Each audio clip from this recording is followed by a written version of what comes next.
And unfortunately, that is near the end of my Japanese. I'm very sorry.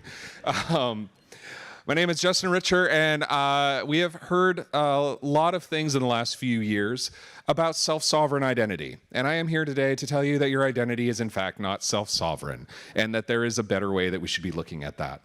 And we're going to do this today by looking through all of the different parts of this idea of self-sovereign identity. So let's start with self. Self seems like a pretty important concept here, right? It's who we are. It's who we expect ourselves to be. But in order to define self, you have to define not self. And it turns out that that's a much harder problem than you would think. It's really not simple to do this. So let's go really fundamental here. Our immune systems are pretty good at defining what self is. They define what should be in your body, what should be part of you, what shouldn't be part of you. But they get things wrong sometimes. There's a whole host of autoimmune disorders that your body gets confused about what should be self and what should not be self. And sometimes we need to tell the body, like with an organ transplant, this new thing that you have detected that's not self has to be here, or the rest of the self is going to stop working. And I want you all to think about your lunch yesterday. Now, that gyudon that you ate, that wasn't self, was it? But today, through a long, complicated process we call digestion, that gyudon is now self. We're all gyudon in a way, aren't we? Okay, let's get out of the physical realm. Let's talk about sort of the mental, moral, spiritual type of self, right? Because that's really what we're talking about. So you might think a lot of different things about yourself, different aspects, like, whether you're scholarly or health conscious. You may think of yourself as a rock star. You may think of yourself as a lot of different things. And all of these are the way that we describe ourselves when we see ourselves in the mirror. Okay, I'll put Anya back on the screen. I saw a few people taking photos. It's great. All right. This is how we describe ourselves, like that person that we see in the mirror. Well, that self does not exist in the mirror any more than it exists inside a computer. That whole notion of our self, our true self, that internal identity, that doesn't exist in a computer, so why would giving somebody a wallet make that any more true? Because I can give you a digital wallet, and you can hand that wallet to a computer, and that doesn't change where the self exists. So self-sovereign identity, fundamentally, doesn't really do a whole lot with self, does it? Doesn't really change that conversation. So let's talk about sovereignty. Sovereignty is a really interesting thing. It's all fundamentally about authority. Now, I think that Barbie said it best in Toy Story 3, that authority should be derived from the consent of the governed. But in fact, authority comes from a whole lot of different things. Could be threat of force. It could be social pressure. It could just be force of habit. Authority comes from a lot of different places. And in the digital world, it really boils down to trust. How do I trust a particular piece of information in a given context? So why on earth would I ever trust information that comes from your phone? Like a digital wallet running on your phone, like, is that enough for me to trust you? Like, take, for example, this photo I took of my partner. Her phone is declaring that she is not short. She's tall now. That is a self-asserted identity. I could believe that, or I could go with the measurable reality of how tall she is. Which of these am I more likely to be able to trust? So authority is really, this trust in authority is really a funny thing. So I want to take a moment to talk about the Emperor of the United States. Did you know that we had an emperor? Back in the 1800s, this guy, Norton, declared himself emperor by his own authority. And since he was emperor, he was allowed to decide who was emperor. It makes perfect sense. It's the perfect self-sovereign identity. So the funny thing is, he could do this, he could call himself emperor, but could he like raise armies and enact laws and put people in prison? Not really. But he did get a certain amount of social deference, which is fascinating to see in the history, because when he passed away, this is what was printed in the newspapers. The king has died. I mean, he wasn't actually the king, but he had a certain air about him that people kind of were like, all right, sure, you're emperor. And to this day, he's in the history books as the self-declared emperor of the United States. So authority really boils down to who you ask. The source of truth really depends on where you're looking at it from. And I will say, I was corrected on this slide by a Swede who said that this should be Sweden, East Sweden, and East Sweden. So it all depends on who you ask and what context you're asking in. In the United States, you can go online and you can buy a license plate that says you don't have to have a license plate. This is a real thing. This is an actual photo that a friend of mine took. This is people asserting that they don't need to follow the laws. I cannot imagine this ever happening in Japan, quite frankly. But this is a real thing. And at the height of the pandemic in the United States, we also saw people walking around with cards like this. These cards declaring that they didn't need to wear a mask at the height of the pandemic when there were mask orders in town. Funny thing about both of these, if you look closely, you see that it misquotes all sorts of laws and regulations. And the license plate does too. Here, the codes down at the bottom there. So these are two things declaring that they don't have to abide by the laws, but they do that by using the laws to do that. So they're self-sovereign, but they're not really. So again, back to this notion of if I'm giving you something in a digital wallet, why should I trust that? Well, how do we solve that in the self-sovereign identity space? The same way we always have. There's a trusted authority that says that's okay.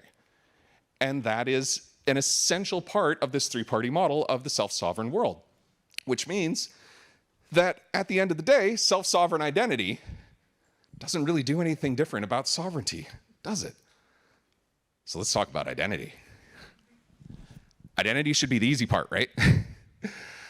As we talked about, there's all sorts of aspects and attributes you can say about yourself. You can see yourself in lots of different ways. You can try to present that. You can believe all of these things to be true. This is what I call your intrinsic identity. This is sort of who you believe you to be, fundamentally. This is the self that we see in the mirror. But let's face it, in reality, it's the self that we want to see in the mirror, isn't it? This is how we believe ourselves to be, that person looking back at us.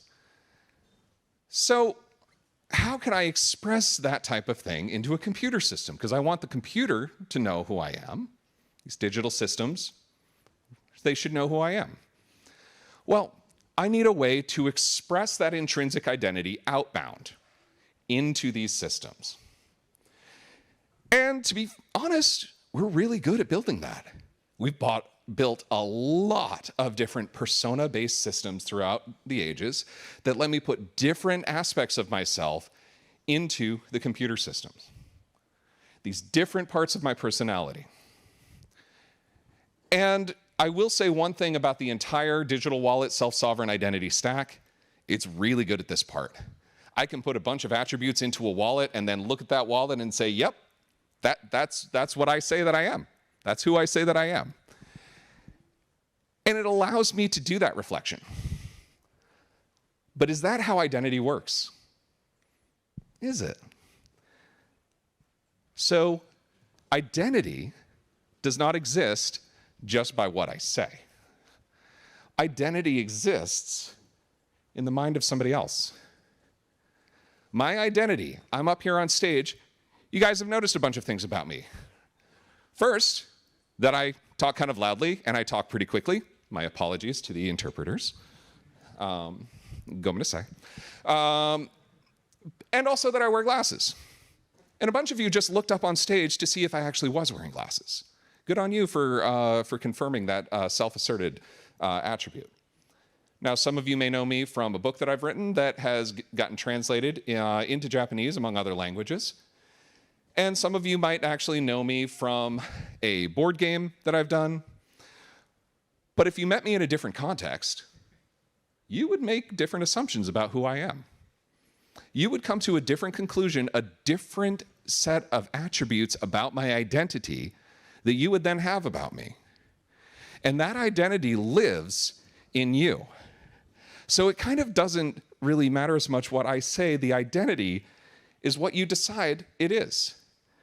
The identity that is received is the extrinsic identity. This is very different from my intrinsic identity, who I think I am. And I contend that this extrinsic identity is the most important part. Now, this might seem kind of strange. If it's extrinsic, how can it be identity? This doesn't have anything to do with self anymore. Well, this is really fundamentally where identity lives, right? And now you may also be thinking that, all right, extrinsic identity, that's just a reflection of me picking a persona and expressing it outbound, and then you accepting that. But that's not how identity works. Instead, no matter what I say, no matter what I do, no matter how I present, you're going to form an image of my identity. And that image, once I have started interacting with you, is no longer in my control. And that's really the same process that's in computer systems. And in fact, it's even crazier because these computer systems know things about us that we might not know. These computer systems could figure out all sorts of different attributes that are not part of our intrinsic identity. And yet, since that's how the system knows us, that is our identity. This is fundamentally the identity that matters. Across all of our systems, all of our protocols, in our society, this is the identity that matters, is the extrinsic identity. The funny thing is, though, especially in the technology world, we put all of our focus down here, but the identity that matters is all the way up top there, right? The only real identity that matters is the identity that's accepted by these systems.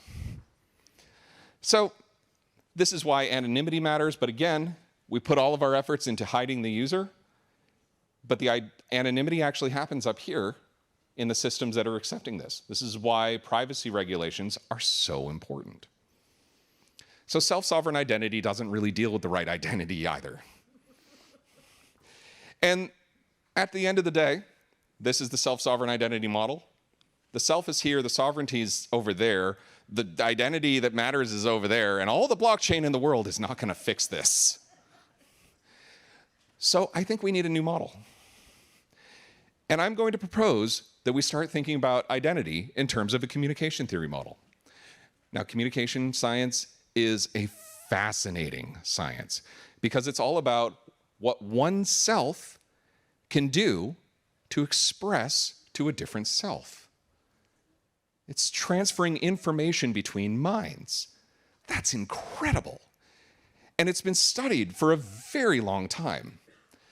So what I would like to posit to all of you is that my identity is a message.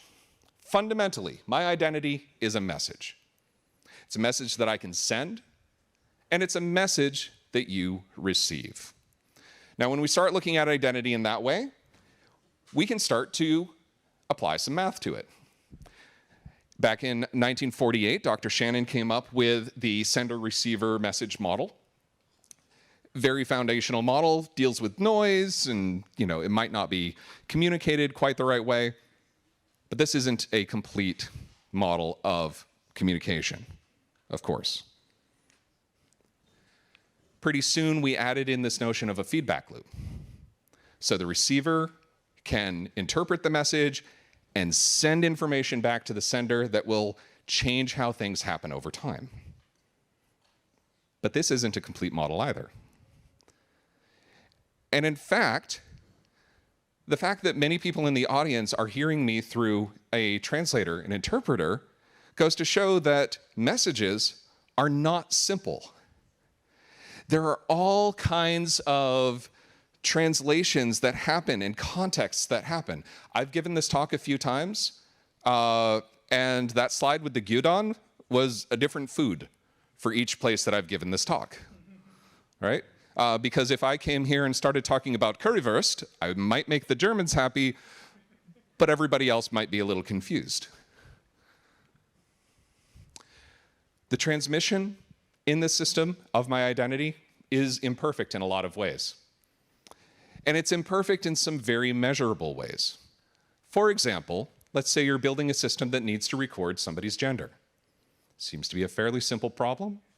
It's just, there's only two values, right? And maybe I'll just be real compact and implement that as a Boolean. I'll let you decide whether it's is male or is female is the true value. Waiting for that. However, this really, it doesn't account for people with diverse gender identities, non-binary people, gender fluid people. There's lots of other ways that you can look at this. What seems to be a really simple question. It's very difficult to express. And this affects me personally because my middle child is non-binary. And so when they go to fill out a form with their doctor, with their school, with somebody else, what are they supposed to pick? There's not an option that expresses what that allows them to express what their intrinsic identity really is. So their extrinsic identity can never reflect that.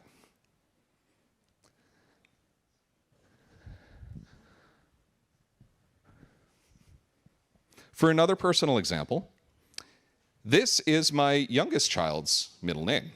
As far as I'm concerned, his middle name is René. I'm an American of French descent. This is a good old French name. But according to the government, his middle name is Reen. Because the databases only do ASCII characters. This is super common in the English-speaking world.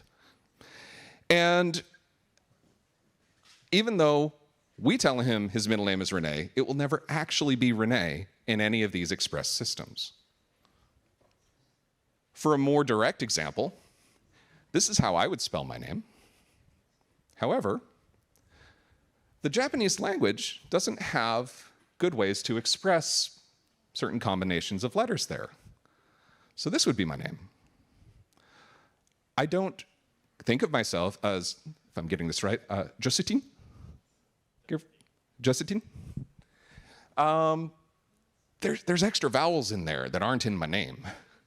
But this is the closest approximation that we can have with this writing system. This happens all over the world with lots of different things. And so we need to be able to do better in our identity expression and in capturing this extrinsic identity. And I'd like to close with one final question. I've got 4 things up on the screen here. Which of these is a sheep? I welcome audience participation if you would like. I heard some people say all of them. I heard A. What? E? There's no E. No, it's not. That's not an option. But thank you, Katrina. Because the truth is, none of these are sheep. These are images that convey the message of a sheep. I am communicating to you the idea of a sheep. And the most appropriate image to use is going to be different depending on the context. Sometimes I might want to use a photo. Sometimes I might want to use an icon. It's going to be different depending on how we're communicating. and what I'm trying to communicate. If I'm talking to you about a particular specific sheep, that's not going to do me much good, right?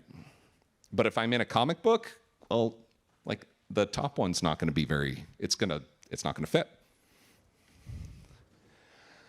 So finally, what I would like you all to remember is that fundamentally, we need to start thinking about identity as a message. The outward expression of my identity is the message that is sent, and my extrinsic identity is the message as it is received. And we can improve all parts of this system so that hopefully one day, my identity as received can reflect some, if not all, of what I am actually presenting. This is where we need to focus, and this is how we really should fundamentally be thinking about identity across all of our systems. どうもありがとうございました。